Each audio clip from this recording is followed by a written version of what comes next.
We all have the same number of hours in a day. We have the same amount of time. You get to decide what you do with that time. I don't think that time is the factor that actually limits. It's the energy you have to put into that time. Because so many people get home after a day at work and they just flop on the couch and don't do anything. Or they're working throughout the day and mid-afternoon they run out of energy and they can't do anything. It's not the time. It's the amount of energy, the juice, the life that you have to put into those hours that is important. Welcome to the Rebel Entrepreneur Coaching Series. This episode is all about energy. The extraordinary belongs to those that create it. Rebelling against business plans and debt, rebelling against what society expects of us to build cool businesses, make money, have fun, and do good. Let's create something extraordinary together. Welcome to the Rebel Entrepreneur. Welcome to the Rebel Entrepreneur Coaching season. And we've got back Christina of Fresh Print Media. Christina, hello, welcome back. Hello. How are you? Hello. Good morning. I'm excited to have you back. I cannot believe we are 8 episodes into season 2, and you've been full-time in your business now for nearly 4 months. How does it feel? Like, has that flown for you? It's flown for me. Yeah, it's really, really flown. It's crazy. It's weird. It feels weird. Now, 4 months in, you had all this stuff you wanted to get done that work was getting in the way of. Obviously, with 4 months in, you've completed every project you wanted to, and your business is now perfect, isn't it? Oh, yeah. No. We still have so much to do. It never ends. Did you have any of those feelings like, I need to finish full-time employment and then I can get on and everything will be perfect and then it'll be good? Yeah, so it's really interesting that we're having this conversation. And when we talked about having this conversation, you were talking about like phases, and that's how I really felt. So that was the thing. I was like, well, I'm going to quit and then I'm going to buckle down and like fix all the things that I haven't been able to fix. And my website's going to be perfect. And I'm just going to have so much time. And it's interesting that when you have time, it's like when you have extra shelves in your house, you find something to fill them with. So when you have, it's like all of a sudden I'm like, why don't I have time? I should have time, So I also kind of felt like there was a little bit of a like, this is exciting. I quit my job. I have so much free time. And like, I was just saying yes to everything. And there were some things I said yes to that were, I made money off them, which is nice. So you can live off that, I guess. But they were adjacent. And there's some that have worked out because I kind of got other photo film work off of them, even though they were adjacent, but not completely connected. But I was able to like make connections and pitch what I do at those. But like, I was just saying yes to everything for the last couple months, and I traveled, which was amazing. It's great to travel again after not being able. We got to hang out in Mexico, went up to the Bay Area. There's things that were great, but I also was kind of just like enjoying the freedom, I guess. And then I'm like, okay. And then I was also pretty busy with projects I already had or stuff coming in. And I think what I imagined is that I would quit and then I would have a really slow month where I would like patch everything together and create organization for myself. And that never happened because I was just like, woo, the world is awesome. Look at all these opportunities. I'm vaccinated. We can do things. So now I feel like, there's a shift where I'm like, okay, how can I create a little more structure so this is a little more sustainable? And I feel like I'm getting those things done slowly but surely that need to happen. So what happened with the shift? Because you said last week was last week the shift. That's what happened, or has it been happening before? The shift started like end of May, early June, when I just started realizing I'm like, oh, I'm still in this like slapdash. Like sometimes I'm like so much going. Like I was like, why am I still like editing it at night? And like, why am I still like on these crazy deadlines and turnarounds? I mean, like, I'm the one that set them. Like, why am I setting myself up for this like disaster? So I just kind of said like, I have some projects that were coming in or due in June. And so I just said to myself, like, I'm not going to say yes to anything else for this month. If someone really wants to work with me on a project, then we're going to schedule it for July. I'm just going to take the rest of this month, wrap up everything, figure out like the password to my website, stuff like that. Get organized. I did get a new computer because I was having some issues with just the speed of the old one and not being able to efficiently work. So I've been kind of doing, I guess, some housekeeping. I started to block out like a routine for the week. And like, so moving forward, shoots are going to have to be booked on certain days, unless it's something that's like an event dependent. But for the most part, I'm going to steer everything into specific days. And it kind of was like around the end of May, beginning of June, I was like, why am I still feeling like really like I want to build this so it's more of a sustainable pace. And I think it's only in the last week or so though that I've like wrapped up all those projects and actually been able to then look at those kind of housekeeping tasks. So I think this, like, what you're feeling goes on in normal life. Katie and I have been through it in so many different ways. I've had the same thing in my business. In our personal lives, we had this thing that seemed to repeat of we're not seeing anyone very much, so let's fill all our weekends. Then we filled all our weekends, and then we're absolutely exhausted after about 2 months of seeing everyone going out everywhere. And then we're like, we just need space. We just need space. So we book nothing in weekends. Yeah. And then after 2 months of not seeing anyone, we're like, we need to see people. And it was like a repeating cycle of fill up and calm down, fill up and calm down. And we've had the same thing in retirement in quotation marks, Yeah. of like, we organized this thing in Mexico where we saw people for a month and a half, and we spent the next 3 weeks with friends, and we weren't getting on top of things. And now we've come to Bogota in Colombia, and we've got lots more space, and we're slowly getting back on top of stuff. And I think it'll always be that way, where you go in phases of saying yes too much and then going, oh, I just need to get on top of this. I can't breathe. Yeah. I need to get on it. And then you calm down because you have a few good sessions, you think it through, you get on top of it, you send the emails, you get back on it, and then you go again and you say yes to some more stuff. And I think that's a natural thing. The scheduling that you're planning on doing will definitely help calm that down. And you only have so many gigs you do each month. That will enable you not to say yes to everything. Because I know, well, I'm just like you. When my business started taking off, how can you say no to business? Yeah. Like, people are offering you money. They're offering me money to do stuff I enjoy. Yes, give me everything. And then I realize I'm actually doing them a disservice and me a disservice because I just can't give them the quality because I've taken too much on. And it's affecting my sleep and health. So there is a balance, and it sounds like you've been living that balance for the last couple of months. Yeah.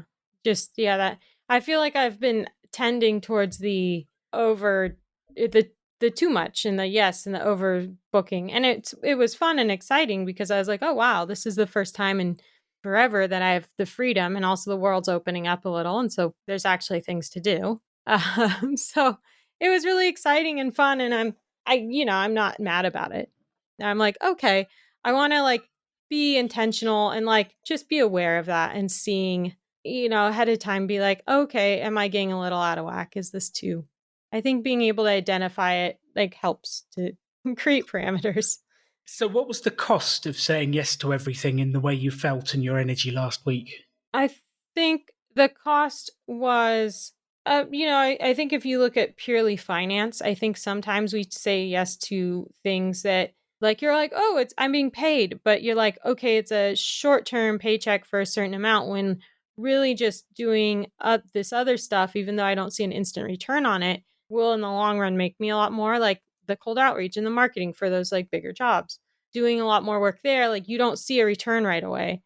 You like have to trust the process, but it's at the end of the day going to make you more than the short-term thing, which used up all your energy and maybe annoyed you a bit and this and that. So I think from a financial end, and again, I'm not mad at it. I think these are experiences you have to go through. From an energy point of view, it definitely, energy is not, you have a fixed amount. So I think sometimes things, especially if they're adjacent and they're not exactly like in my creative field, they use energy, or things that are like out of the box where you're like, well, I haven't quite done this before, but it's interesting and I want to try doing it. It uses up your energy. And then because you have to figure out how to do that thing, and then you don't have the creative energy to do the stuff you want or need to do. So I think there's an energy cost. And I think that's the most important thing, because we can't get that back. We can't create more, we can take care of ourselves and try to have the utmost energy, but I can't go buy it in a store, sign up for a shift or something. Despite what they advertise with the 5-hour energy drinks that you can buy at the till, there is a significant cost to those things later on as well. So this is the bit I've begun to realize over the years. I used to have endless energy, Christina. I would bound around like a puppy. You have a lot of energy. And I've worked on that. I go to the gym, I work out. Normally I eat healthy, although Mexico was a low point with a lot of cheese and I've got a little bit of fat, and that's affected my energy. Here's the thing I've realized. We talk about time being the most important asset. What I've actually realized is most people have spare time. They don't have the energy to put into it. So if you look at entrepreneurs, they get home at night, they've been working all day and they're exhausted. And they have no energy for their kids, they have no energy for their partner, and they flop in the chair and just, and there's no energy left. Or you look at people who have a full-time job and they're trying to do their side hustle, like they've worked all day, they come home, they've got no energy to do the side hustle, and they just plop into the couch, into the sofa, and it's the energy. And I find it, if Katie and I go out and spend a good couple of hours, like we like to start early, we like an early breakfast. Ideally, we're out in a cafe somewhere with a swanky coffee, working for a couple of hours at 8 a.m. By 10:30, my noodle is baked. My brain is gone and I need to walk, I need to rest, I need to recover. We can do a bit more before lunch. But then if I've not got things right, if I've failed to get my nutrition right, if I've not slept the night before, I'm out of energy for the rest of the day. And it's just, I can't do the creative stuff like you said. So actually, I think the one primary thing everyone listening to this, you, me, everyone has to spend is energy. Yeah. The question is, what do you want to spend your precious resources on? And I'll add one small piece to this. There are some activities that you end up with more energy afterwards, and there are others that suck the life out of you. Yeah. I'm sure you've found a few of those in life. Definitely agree. So from what you've done in the first few months, what gives you energy and what takes energy? I think the main things that give me energy, aside from obviously like healthy eating, etc., are things that like feed my soul, creative stuff. Like I love when I'm creating a little set design and setting that all up. And it looks really cool, comes out cool. Like it like hypes you up, you're like, ooh, look what we made. Stuff like, music, working out, it really, I guess, fuels you. And with stuff like, with 5-hour energy I downgraded it to 4 hours apparently. Things like that. It does give you like physical energy, but that's a different thing than mental energy. Like I could take that and I could like stack bricks all day, but that's not like that's not a creative thing. I think when we're like working on specific things and creating, and even if it's not like a creative, like arts and crafts creative, more like I need to write an email or a document and put this together. It's just that like creative ability to like, the mental energy of it all. We'll come back to this in a second, but here's the exercise I would like everyone listening and you to do, Christina. Before we speak next time, I would just like you to make a note each day. It only needs to take like 60 seconds, 2 minutes, of what during that day gave you more energy and what took the energy out of you. Because over the next 2 weeks until we speak again, it'll be interesting to see the patterns of what lifts you up and what drags you down. And there may also be a who element that appears in this, which is very interesting to play with. But if we can start to spot those patterns, we can start to do something about it. If you've got activities that suck the life out of you, those are the ones that might need to be outsourced. If you've got customers that suck the life out of you, those are the ones that might need to be handed off to someone else whilst we search for ones that lift you up. Because everyone listening to this now, what I would like you to do is imagine a customer that you love working with. Imagine one of the customers that you speak to and it's just easy. After you've had a 45-minute Zoom call with them about the project you're working on or whatever it is, how do you feel? Good. Excited for the project. Happy Makes to me just want work to with do them. stuff. Yeah. Yeah. Like after I speak to you, Christina, how do you think I feel? Hopefully good, and like you want to do stuff. I'm like full of energy because I'm like, I've helped Christina. She's given me energy. I feel better and it just makes me want to do more. If season 1 had not gone well and I was sucked of energy, we wouldn't be doing season 2. But now imagine a customer that is just like a customer it's difficult to work with. So everyone listening, I'd like you to do this as well. Imagine a customer that's difficult to work with. You've just struggled to make the projects work. You've struggled to get understanding. After you've done a 45-minute Zoom call with that person trying to figure out the project, how do you feel? Frustrated, drained. I want a cookie. Yeah, stress eating. I do that too. Yeah. It's like that meeting was dreadful. Pass me the cookies, pass me the bad food. And what does eating a bunch of sugar afterwards do to your energy? Well, you feel bad about yourself and then you crash. And it just compounds the lack of energy. So it's like a spiral. You have a bad meeting, the energy goes bad, you make some decisions, you don't want to do work, you feel guilty for not doing the work, you eat some bad food, you feel guilty for eating the bad food. The fascinating thing is we feel bad about feeling bad. It's like, I shouldn't be feeling bad, but I'm feeling bad about feeling bad, and I'm guilty about feeling guilty. And it just gets worse and worse. How productive are you for the next 2 or 3 hours? Not at all. Maybe the whole day. Maybe. Maybe you let it bleed into your whole week. That's happened before. Yeah. I've had one of those clients early in the week and then it's a week write-off. Now I try and do things that set me back on a good path. So if I've had a bad meeting, instead of reaching for a cookie or a biscuit, I go for a walk or I go to the gym, fight someone. Like if Simon was here, I'd wrestle him because that always cheers me up. But I do something that tries to change my state positively rather than something that will change my state negatively that drags me down. The fascinating thing is the cost of a bad meeting, a bad client, and it's not that they're bad. This sounds wrong. It's not that they're bad. It's just that we don't mix with them. We have different ways of operating. They have different goals. We can't understand each other. For whatever reason, we haven't got the root of it. I'm sure they feel the same way about me when I've had these meetings. Like, do I have to do this again with Alan? And it just doesn't work for anyone. Sometimes it's better to end those as quickly as possible and focus on the ones that lift you up. Focus on the things that do lift you up. And energy is the only real resource. Like, we've all got the same amount of time. The difference is the energy and the life and the juice and the soul we put into that time. So if something's sucking the life out of you, kill it quick. I do have one of those. I have a client I'm going to fire this week.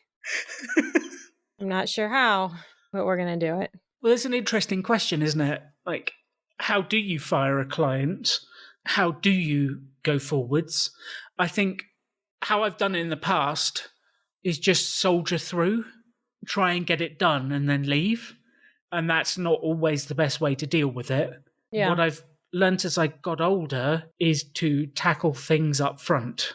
And if the meeting isn't going well, I will actually say in the meeting, this isn't going well, is it? And it's really interesting when you call it in the moment and people go, no, not particularly. You go, well, what should we do about this? What's going wrong? What can we do? And we have a chat about it. And it's really interesting when you call it. It's fascinating because people will go, yeah, I'm feeling the same. Or they'll go, actually, I wasn't feeling that at all. I think your work is fabulous. And then you go, really? That's not the impression I got. You told me I'm rubbish the whole time. But in their head, they're thinking it's great. So my new approach, 40-plus-year-old Alan calls things in the moment.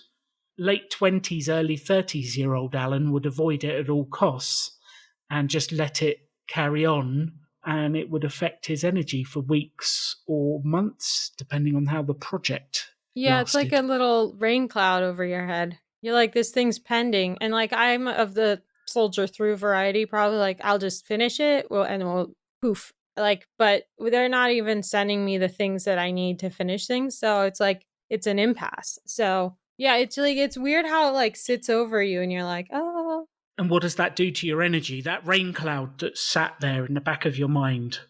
It's depleting, It's just like, it's just kind of this like, it's like a little, like a sad gray cat, and it paws at the back of your mind every so often. And you're like, oh, that thing's still sitting there. We need to get rid of it. We need to tackle it as quickly as possible. And if you're listening to this and you have a sad grey cat in your mind that's pawing at you for attention, we need to deal with that thing. We need to put it out of its misery, give it to someone else to feed it and look after it, because it's not the right cat for you. How far can we stretch this analogy, Christina? I don't know. But it's really fascinating.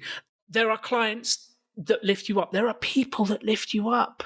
My business partner, Simon, he is someone that lifts me up. If I spend an hour and a half, 2 hours on the phone to him, I leave charged, buzzed, positive about the future, craving getting on with things, alive and crackling with energy. And there are other people, I don't share stuff with them anymore. I don't even speak to them, Christina. I just can't. It's not worth the cost to my energy doing it. And I'll give you one example, because this is a generic example without naming individuals. I've got to be very careful with this episode. Yeah.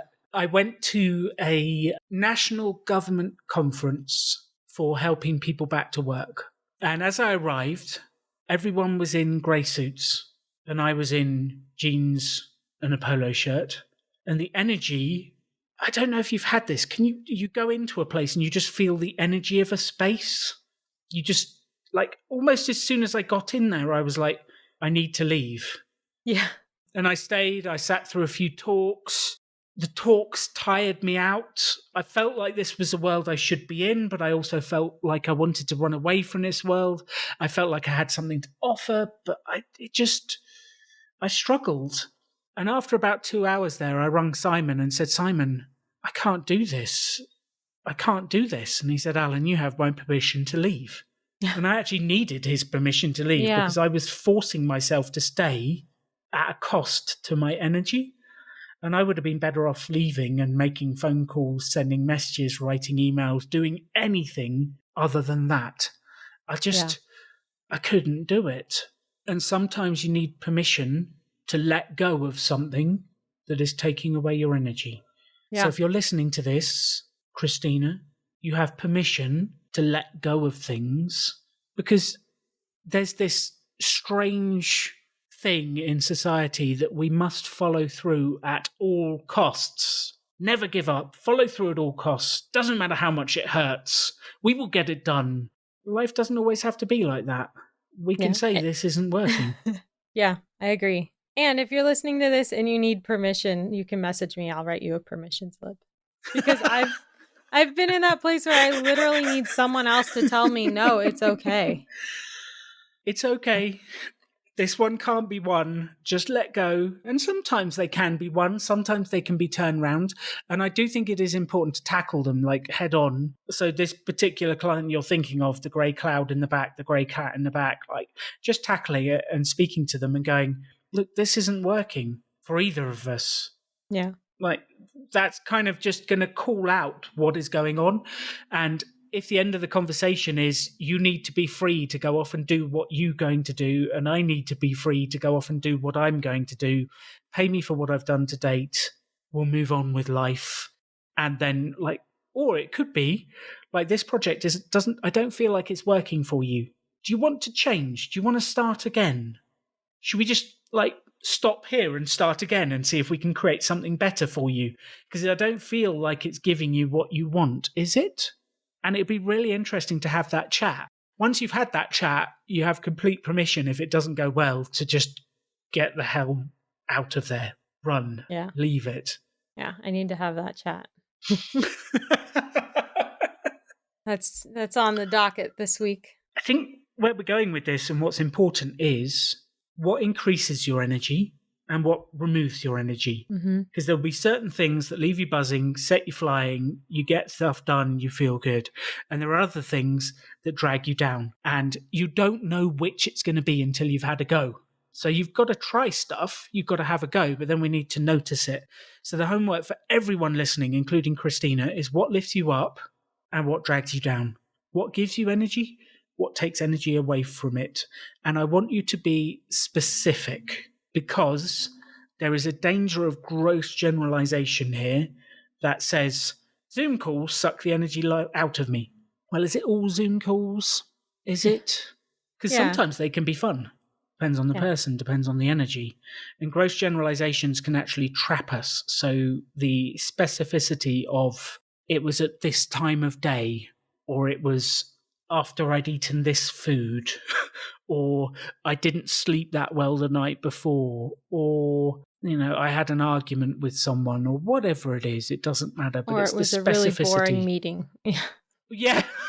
Or it was a really, really boring meeting, which does happen. So what percentage of your work at the moment do you think lifts you up, Christina, and what percentage drags you down? I'd say the majority of my work lifts me up. I guess, well, are we including everything? So I guess project-wise, I would say 90% of it lifts me up. I'd say day-to-day task-wise, that's where it drags me a little, because sometimes a little monotonous and not very interesting. And I'm always trying to make it interesting, but you can only do so much.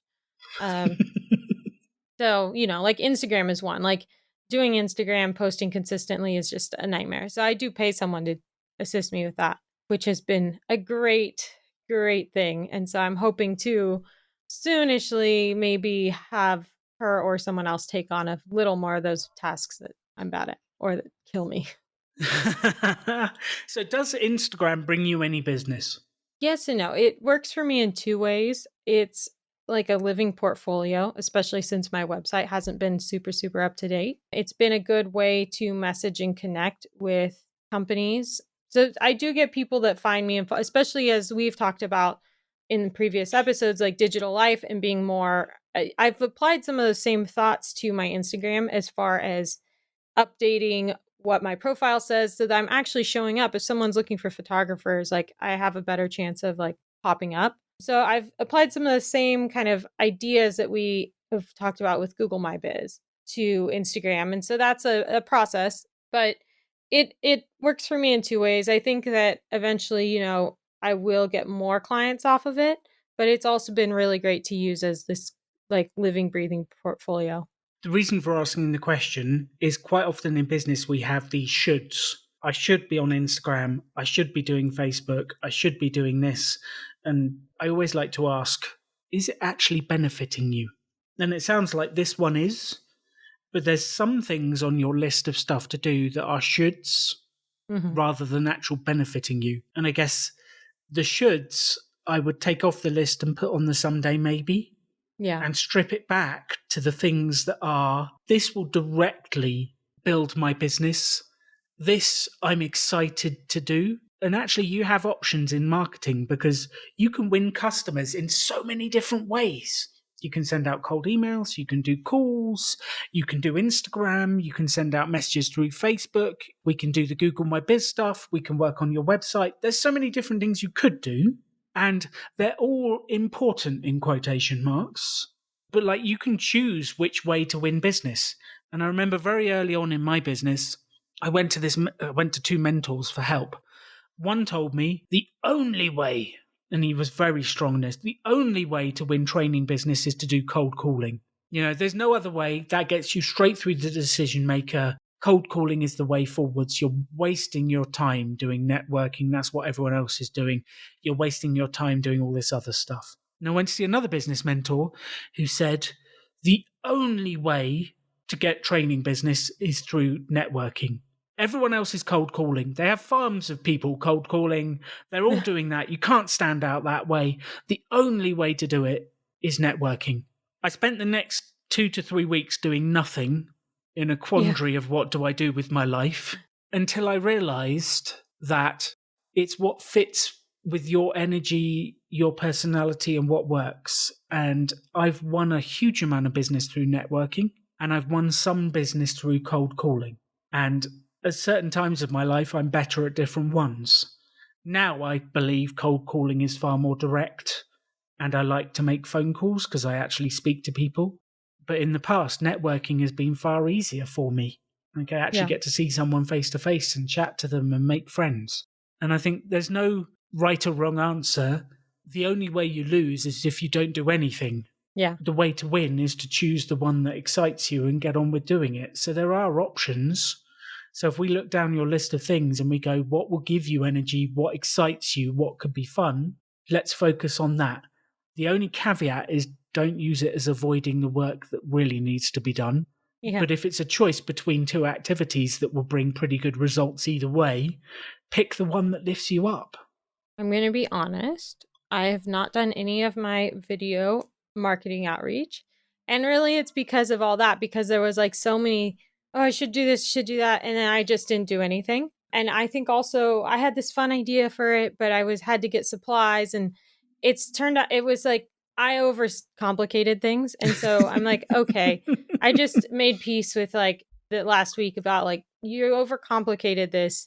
You're not going to get this done the way you had in your head. Like, just simplify it. Just do the video, like maybe with a background or something. But like, I was going to like build this whole like little set and like be like, oh, like, really cute. But, and that maybe one day I will. But I'm like, okay, I just need to get moving on this instead of overcomplicating things. Thank you for being honest about not doing the LinkedIn videos. That sounds like it's been on you, because it's been 4 or 5 weeks since we spoke to Patrick about the LinkedIn video strategy. Sounds like that's been preying on you a little bit as well. Yeah, well, I had this idea of what I was going to do. It was going to be really cool. And it involved buying paint and large boards at Home Depot and then cutting them. And then I went to Home Depot and I didn't have a big cart and I didn't have bungee cords and rope and I couldn't find matte spray paint and I had a meltdown and I just bought a bunch of plants instead. So We've all been there. We've all been there when we go to the shops and nothing you want is there. It doesn't go right. I remember very distinctly in one shop just sitting on the floor for a minute because nothing I wanted to do was going well and I just sat down for a while. It happens to all of us. It happens. Yeah. So, and then I finally found paint the next week, the correct paint. And then I talked one of the contractors I've worked with in the past, I talked him into bringing me these boards from Home Depot on his work truck. So it was kind of turned into a process. And now I have the boards. And so I shot a project last week that I needed them for as well. So I did start cutting them up and that turned to be a lot more difficult cutting these things than one would imagine with certain saws and whatnot. I was like, okay, I'm going to give myself permission to abandon my intricate idea and just be simple and do simple. I love that. Sometimes you do need permission, especially when you get this sunk cost thing coming in of I've already got the boards, I've already got the paint, I've done all this work. My sunk cost, I've spent money, I've spent time. Actually, you just need to let go and do a video.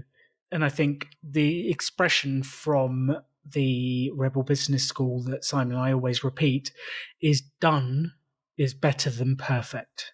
Yeah. And Simon's the perfectionist out of the two of us. And I always drove him mad because I would just do things and then release them with spelling mistakes.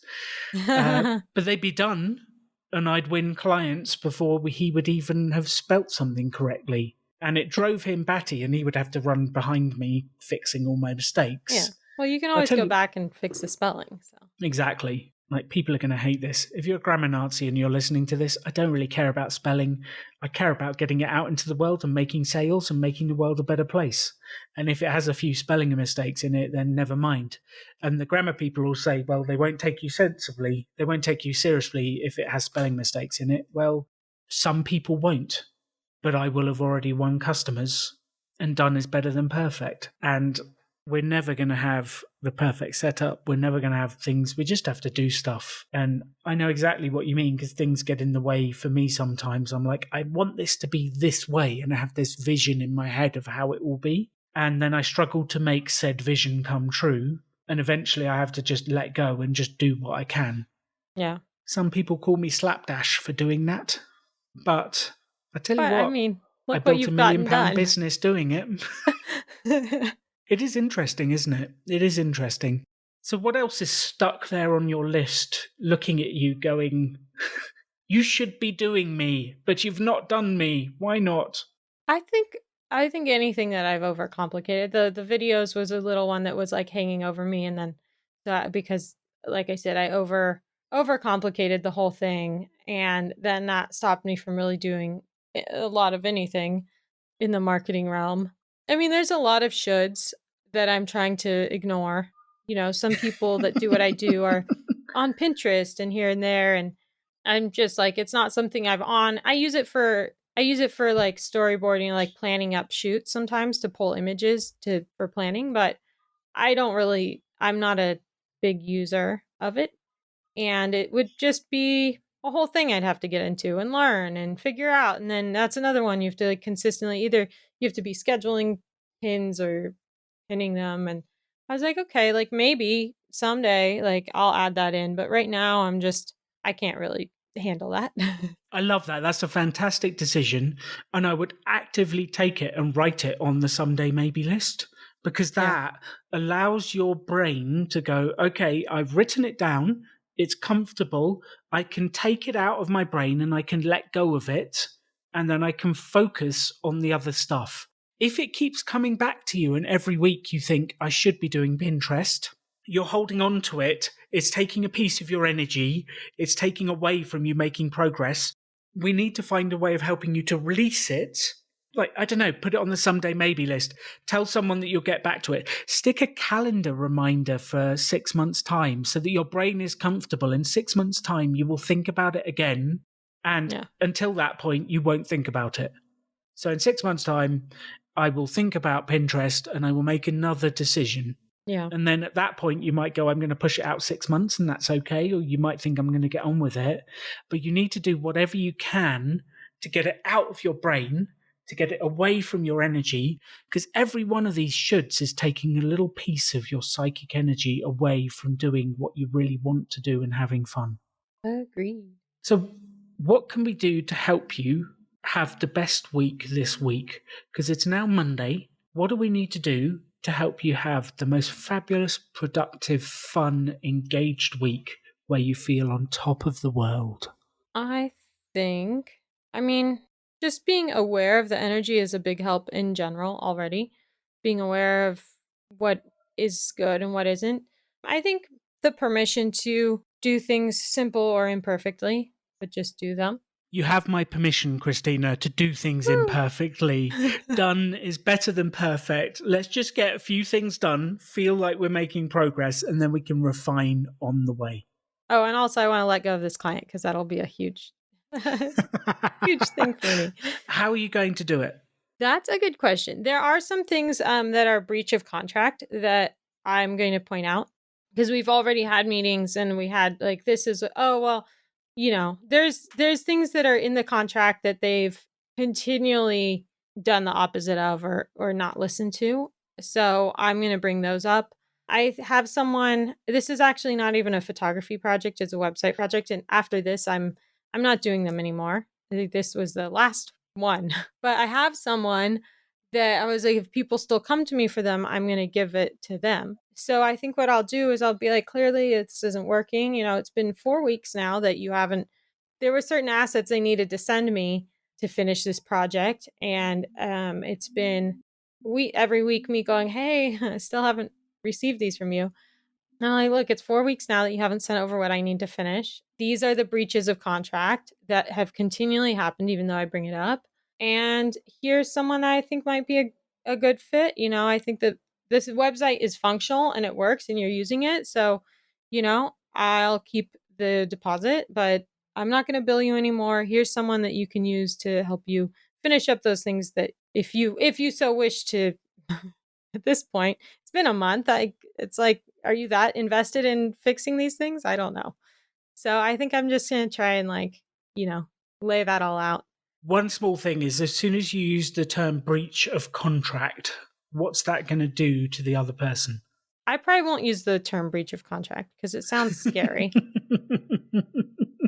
If you came to me and say, Alan, you've breached your contract, I'd be like, uh-oh, are you going to prosecute me? Are you going to sue me? What's going on here? And they're quite scary words. So I think I'll probably be softening the more language. yeah, like as like per the parameters that were set out, you Or just, continually don't do this thing or do this thing. yeah, I think it's just like, look, for 4 weeks now, I've been waiting for the stuff I need to finish it. I don't think it's coming. Tell me, what's stopping you finishing this? And just like listening to them for a second and then going, well, okay, like it's just not happening. I don't feel like the project's working. I need to move on to another project. I'm not going to charge you any more than the deposit. I can suggest some other people you go to, but I think we should part ways here because this just isn't working for either of us. It'll be very interesting to see how they react to that. I mean, if they do. Well, they might say, I agree, perfect, thank you very much. And then they're released to go and do whatever they want to do. Yeah. Now, when are you going to tackle this? I'm probably going to look at it today and start drafting up something. And I'm going to talk to the person that referred me to the job first as well, because I don't want her to be blindsided. She already knows I'm frustrated, but I don't want to torpedo that relationship. I want to give her a heads up. Perfect. So. One thing I would say don't do it in writing, do it on a video call, do it on a voice call, speak to them. Putting that stuff in writing, I can imagine getting an email like that myself. It's just going to wind them up. So I would just do it on the phone. They can say what they want, and then you can go from there. And you can put something in writing afterwards that says, further to our call, I'm keeping the deposit for the work done already. I'm releasing you from the rest of the contract because I haven't got what I needed to do to complete it. You can do that afterwards, but do the call up front. Yeah, that makes sense. I think I'd need to write myself a script in that case, so I stay on. It is important to have notes so that you know what you're going to say. It is very important. One thing I would say about this is a frog thing. Have you heard of the concept of eat your frogs in the morning? No. So the concept is there are certain things in life that are tough to do. They are challenging. We don't want to do them. In general, when someone has a challenging thing to do, what do they do with it? They procrastinate. They put it off, and then they worry about it for weeks and weeks. They procrastinate. It gets worse. Imagine I said, Christina, you had to eat a frog. I came to you in the morning. Let's say it's 9 a.m. Monday morning. I came to you with a big bell jar with a slimy frog in it and said, by the end of the day, you have to have eaten this frog. I stick it on your desk. It's staring at you, ribbiting, covered in slime, and then I walk off and leave you staring at the frog. What do you do? Well, I mean, if there's no way out of it, you might as well just get it over with. Once you've done it, and this is a horrible metaphor, but you get what I mean. Once you've done it, how do you generally feel afterwards? Relieved.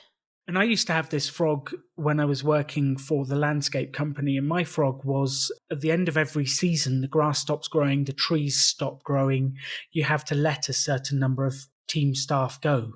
And that was my frog. If I put it off till the end of the day, how productive am I thinking about what I've got to do at the end of the day? You're not, because it's an even fatter gray cat. Sad cat. If I get it done first thing in the morning, I can then sit with them for a while and say, look, I'm really sorry this has to happen. Let me help you find something else. I can give my energy that way. And then when it's done, say it's done by 10 a.m., like I feel relieved. The other person feels relieved and they can move on with life. And generally it's a release of energy. And how productive am I after I've got it done? Much more. Much more productive. And this client is a frog. And if you tackle it up front and eat it in the morning, get it done, you'll feel a sense of relief and a sense of progress that will allow you and free you to move on with other things. but 99% of people procrastinate over this stuff. And one way of procrastinating it is by drafting an email and taking time and writing it and leaving it in your draft box and then coming back to it and getting friends to read it and all of that stuff. And then you're days later going, oh, I don't know if I should send this. Because just make the phone call, speak to the person, get it done. And it's incredible how relieved one feels after one's done it. I feel that. If you It's eat your frogs scary. in the morning, it's the worst thing that can happen in the day. The day can only get better. True. And you're not going to have to think about the impending frog eating all day. Exactly. No one wants to think about impending frog eating all day. They just want to get it done in the morning. But that actually takes energy, but it gives energy. And this is one of those activities that if you just leave it hanging there, strips you of energy. If you tackle it, it gives you energy. And it's really fascinating. Really fascinating. So the quicker you can dive in and get it done first thing in the morning, the better you'll feel, the more progress you'll make. Even if you need to have an hour afterwards just to like lie down and recover or go for a walk, you'll still get more done in the day than if you leave it all day just thinking about it. Yeah, that makes sense. So what's the plan, Christina? What's the next actions from here? Next actions, draw up my notes on why, call the girl who I need to give a heads up to, and then call them. And then it's done. And then it's done. And then I have to put Pinterest on my someday maybe list because I know it's not there. And I will work on identifying the energy ups and downs, like what gives me energy and what does not. Perfect. Or what takes it, rather.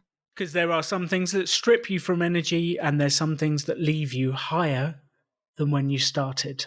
Hopefully, this podcast is one of them. It gives you energy. It leaves you feeling better.